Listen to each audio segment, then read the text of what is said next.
Hola golafres, soc l'Albert. La samfaina pot ser un plat per menjar-te així tal qual, pot ser amb un ou ferrat i amb una miqueta de pa per sucar. Ho podem fer servir per acompanyament per un pollastre, pel bacallà o per un cap i pota.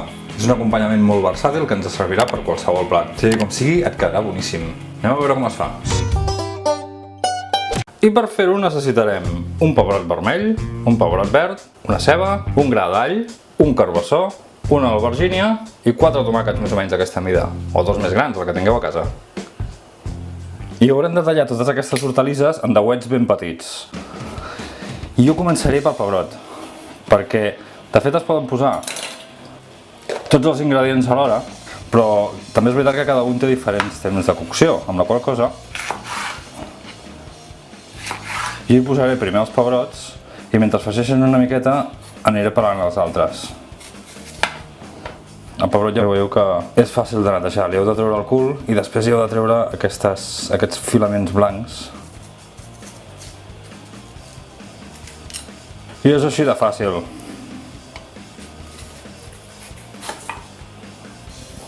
Amb el pebrot verd l'agafeu per aquí, l'enfonseu cap a dins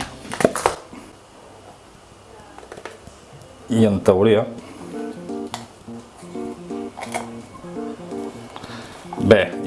surten totes les pepites alhora, però aquest sembla que té molt poques pepites, no sé, és una miqueta estrany. I ho tallem a quadradets petits. Bueno, petits. Jo és que soc una miqueta sabastre amb això. A mi m'agrada trobar-me trossos grossos a la samfaina. La meva dona diria que ho faig massa gros. Ella ho talla més petitó, més mono, i també queda igual de bo. Això va a gustos.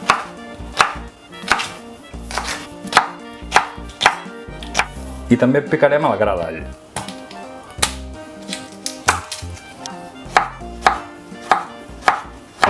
Ara, en una cassola ben grossa, n'hem d'agafar una. Hem de pensar que hem de posar tots els ingredients a dins i els hem de tenir una bona estona, és a dir, que ha de ser ben grossa. I tirarem un raig d'oli i posarem a fregir el pebrot. I mentrestant anirem tallant la ceba, el carbassó i l'albergínia. Què dius? Que per què les feia tan gran?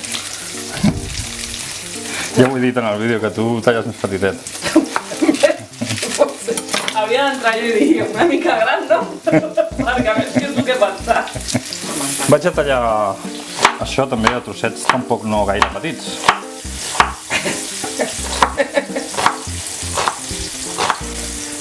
A mi m'agrada així basto, ja ho he dit. Tira així, te'l pots. Ara que tenim la ceba tallada, la fregim també perquè es vagi fregint, perquè el pebrot i la ceba serà la que costarà més de fregir. Que no es digui.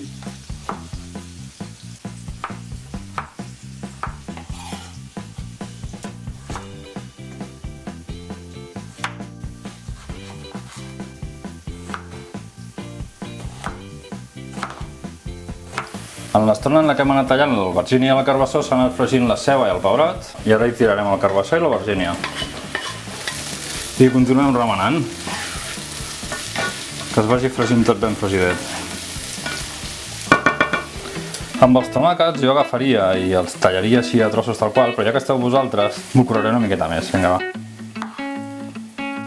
El tallaré així a quarts i intentaré treure-li la pell, a veure si me'n recordo com es fa.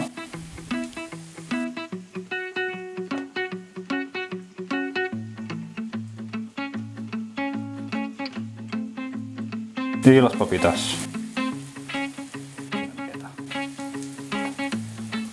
I posarem una miqueta més net, sense pell i sense pepites.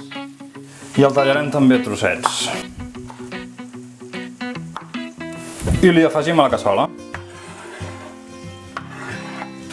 Ara hi tirem una miqueta de sal i ho remenem.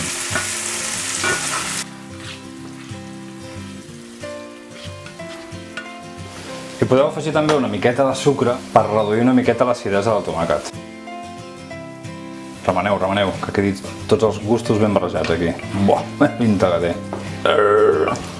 I ara baixarem el foc, ho taparem i ho deixarem coure uns 20 minutets.